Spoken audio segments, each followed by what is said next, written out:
Hello my friends, welcome to another episode of Diablo 3. My name is Wilfred. So in this episode, I'd like to share with you the third build of this season 26 for the Crusader, which is a Thorn Bombardment build using the Akkhan set augmented with the Invoker as well as Captain Crimson. And man, I have a lot of fun playing this. So 3 Greater Rift 90 back to back.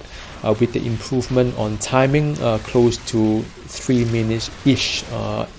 I'm pretty happy with it because it's more or less at farm status, at least for this GR level, and I can't wait to push it further as I go. Now to give a little bit of context to the gear behind the scene is that I'm still at the very beginning of the season journey, and there are only 4 ancients that I'm using. The weapon is not one of them. And there's no gear being augmented with the legendary dam either, so it's pretty basic build, I would say, but it seems pretty effective, I would say. I mean, it's not as good as the Aegis of Valor in terms of the maximum kind of GR push, but it is not bad either.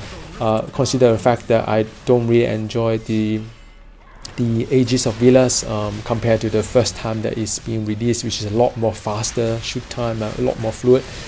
This build is a lot more fun for me. I will actually recommend this build to anyone who's playing this season 26 Crusader, because I mean, look, the Akkhan set is already given. All you need to do is just 2 more Invoker set items, pretty easy to get as you play this game, and also craft yourself and Captain Crimson 2-piece as well, and there you go.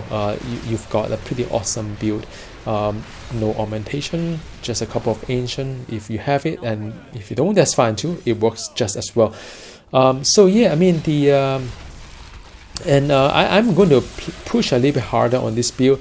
The only drawback is that it is rather difficult to find the right gear, put it this way, because you do need to be pretty specific in your build. The crit chance and crit damage wouldn't work for this build because it's working on Thorn, and Thorn doesn't crit. So the whole gearing kind of mentality changes dramatically.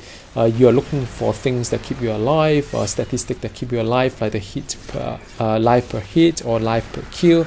You're looking at the vitality or resist, as well as even armor to keep you alive, and more importantly is a cooldown reduction, because that is what make this build very strong.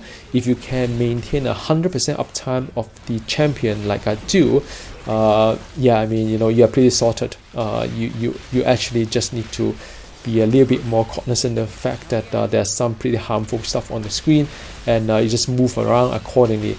And yeah, I'm also using a pair of 2-hand flail as well as the shield. It's a set item that give me a nice buff after I finish using the horse or the steed. So that's why, as you can see in the video, I use the steed quite a fair bit, even on cooldown, because I have a 5-second kind of buff on my damage as well. So yeah, I mean, I'm improving GR by GR, and I'm really happy about it. So far there are really no complaint. Normal Rift works just as well. Bounty is also very fast, so it is basically very fast. I mean, you know, as soon as I manage to kill something, the steed is on cooldown, off cooldown again, so it's a lot of just running around really quickly from one place to another, and really that there's not even need to aim for anything except when you land the bombardment on your own. Yeah, so that is the thing. I mean, a lot of bombardment that's been fallen from the sky, they are basically just auto target. I don't need to do anything. I just need to go around and do some punish here and there, and that is what I do here.